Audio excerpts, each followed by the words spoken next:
মধুরা নদীর ভাঙনে আতঙ্ক ছড়ালো উদারবন্দের গুসাইপুরে। নদী গর্ভে বিলীন হয়ে যাচ্ছে বসত ভিটে, চাষের জমি এবং বহু পরিবারের দীর্ঘদিনের পরিশ্রমে গড়ে তোলা সম্পদ।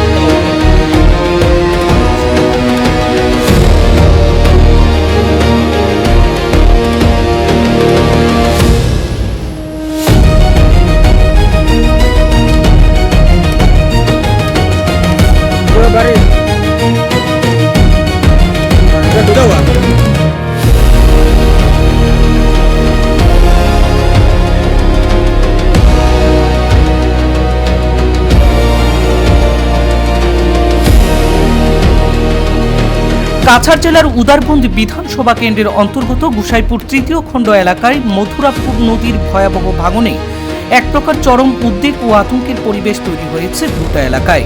প্রতিদিন একটু একটু করে নদী গর্ভে বিলীন হয়ে যাচ্ছে বসত ভিটে, চাষের জমি এবং বহু পরিবারের দীর্ঘদিনের পরিশ্রমে গড়ে তোলা বিভিন্ন সম্পদ। স্থানীয়দের অভিযোগ, গত কয়েকদিন টানা ভারী বর্ষণের জেরে মথুরা নদীর ভাঙন আরও তীব্র থেকে তীব্রতর হচ্ছে।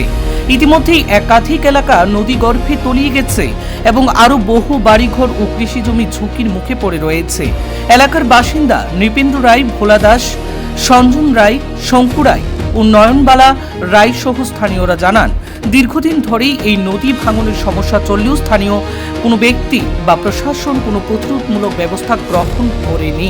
ফলে প্রতিনিয়ত আতঙ্কের মধ্যে দিন কাটাতে হচ্ছে তাদের। স্থানীয় সূত্রে আরও জানা গিয়েছে, বর্তমানে প্রায় 30টিরও বেশি পরিবার অনিশ্চয়তার মধ্যে রয়েছে।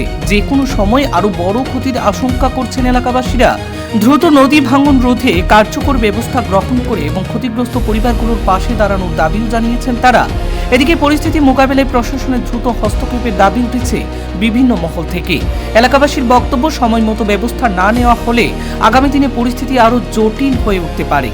আমার নাম নৃপেন্দ্র রায়, গুসাইপুর পার্ট 3 কালীবাড়ির নিকটেই আমার বাড়ি। আর বাড়িটা মধুরা নদীর পাশেই। একদম কয়েক বছর থেকে আমাদের নদীটা এমনভাবে ব্যাঙ্গে যাচ্ছে আর কি, বাড়িগুলো এমনভাবে ব্যাঙ্গে যাচ্ছে যে 10-12টা বাড়ি আমাদের গ্রামের সব নিয়ে যাচ্ছে জলে। ইদানিং 2-4 দিনের ভিতরে আমাদের বাড়ির সব সম্পূর্ণ জমি ব্যাঙ্গে নিয়ে যাচ্ছে। এর ফলে আমরা প্রশাসনের কাছে বারবার গত বছরও আমরা করেছি, কিছুটা শুনেছিলাম যে কিছুটা স্যাংশন হবে বলে আমরা কিছু আশ্বাস পেয়েছিলাম, কিন্তু ইদানিংকালে তা হয়নি। বর্তমানে যে 4-5 দিনের বৃষ্টিতে আমাদের ঘর বাড়ি একদম নদীতে তলিয়ে যাচ্ছে। এমত অবস্থায় আমরা বাচ্চা কাচ্চা নিয়ে ঘরে ঘুমাতে, ঘরে থাকতে আমাদের বিরাট অসুবিধা হচ্ছে। আমরা কোন সময় যে কি হয়, মধুরা নদী এই যে তাণ্ডব লীলা আমাদের আর এরকম কীরকম যে হবে কোন সময় আমরা আর কিছু বলতে পারছি না। তাই আমি প্রতিবেদন যারা এসেছে, আমি প্রশাসনের কাছে দৃষ্টি আকর্ষণ করে বলছি যাতে মন্ত্রী, মিনিস্টার, যারা প্রতিনিধি আছেন তাদের কাছে যাতে আমাদের দুঃখের এই খবরটা যাতে পৌঁছায়, তার জন্য আমি প্রশাসনের কাছে সেটা জানাতে চাচ্ছি। আর যাতে আমাদের এই ভাঙ্গনটা অতি সত্ত্বর যদি প্রতিরোধ না করা হয় যে কোনো উপায়ে, কোন সময় আমাদের ঘর বাড়ি তলিয়ে যাবে, আমাদের বাচ্চা কাচ্চা নিয়ে কয়েকটা বাড়ি, তার কোনো নাই। যার ফলে আমি আপনাদেরকে প্রশাসনের কাছে এটাই আমার কামনা যে যাতে খুব অতি সত্ত্বর তাড়াতাড়ি যদি কিছু না করা হয়, তাহলে আমাদের কয়েকটা বাড়ি 2-1 দিনের ভিতরেই চলে যাবে। বিপদ এমন বিরাট বিপদগ্রস্ত আমরা হতে চলেছি। আমাদের বাড়িতে গাছপালা যা আছে সম্পূর্ণ ঘর বাড়ি একদম 4 থেকে 5 ফুট দূরত্বে আমাদের ঘর এইসব নিয়ে গেছে। সামনে আরও কয়েকটা ঘর ছিল, তা কয়েক বছর আগে চলে গেছে।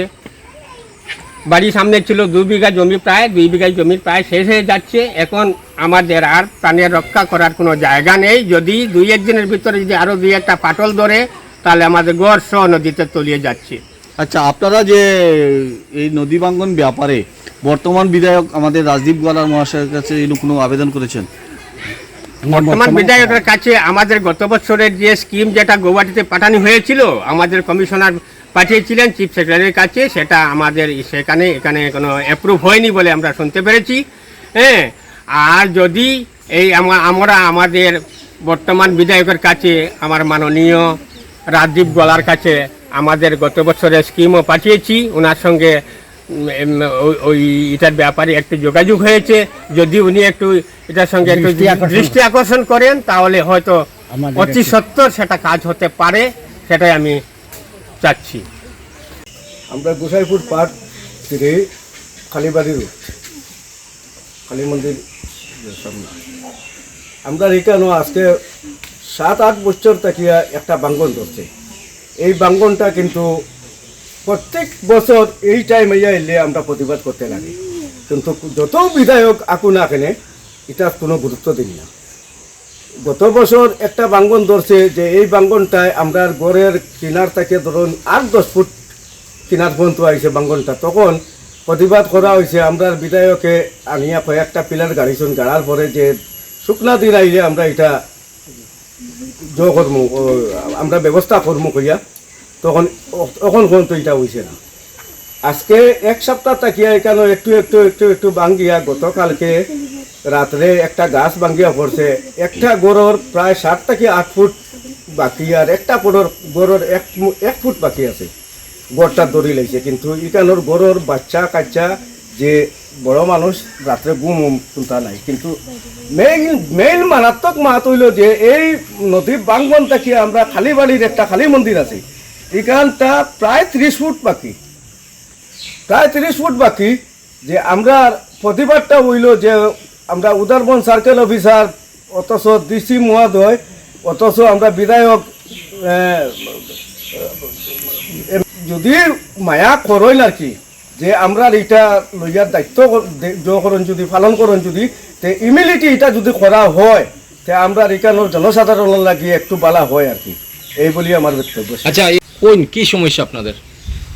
আমি মানে শিউলি রায় প্রথমে বলছি যে আমরা গোসাইপুর পার্ট 3 থেকে বলছি, প্রশাসনের কাছে প্রথমে নমস্কার জানাই। আর আবেদনটা আপনারা তাড়াতাড়ি নেওয়ার চেষ্টা করবেন। সমস্যাটা কি? সমস্যা হচ্ছে আমাদের বাড়িটা এত বড় ভাঙন দিয়েছে, কিছু বলার নেই। মানে রাত্রিবেলা আমরা ঘুমাতে পারছি না, খেতে পারছি না, বাচ্চাদের এত সমস্যা হচ্ছে। মানে কি বলবো, একটা ঘর রয়েছে 2-3 হাত বাকি ভাঙার, আর একটা ঘর 7-8 হাত ভাঙার বাকি রয়েছে, আমার শ্বশুরের ঘর। তো খুব তাড়াতাড়ি প্রশাসন যদি কাজটা করতে পারেন, আমরা অনেক সমস্যায় আছি, দিনরাত ঘুম নেই, খাওয়া নেই, কিছু নেই। তো আমি গোসাইপুর থেকে মানে সবার কাছে এটা আবেদন করছি যে আমাদের কাজগুলো তাড়াতাড়ি আপনারা করার চেষ্টা করুন। আমরা অনেক অসুবিধা আছি, আমাদের বাচ্চা কাচ্চা নিয়ে আমরা বর্তমানে একদম রাস্তায়, কিছু বলার নেই। আপনারা সব দেখতে পাচ্ছেন, আর ভিডিওতে দাদা তো সব কিছু দেখে হবেন।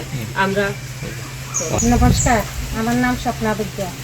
আমাদের আজকে সকাল 5টায় একটা বড় গাছ ভেঙে পড়ছে, অনেক মাটি ভেঙে পড়ছে। বাঁশের ঝাড় প্রায় 200টা বাঁশ ছিল, সেই বাঁশ নিয়ে এই মাটি নিয়ে ভেঙে পড়েছে। তাই আমাদের যে সমস্যা হচ্ছে সেটা আর বলার মতো নয়। কি বলবো, আপনারা যদি দয়া করে আমাদের সাহায্য সহায়তা করেন তাহলে আমরা একটু নিশ্চিন্ত হব।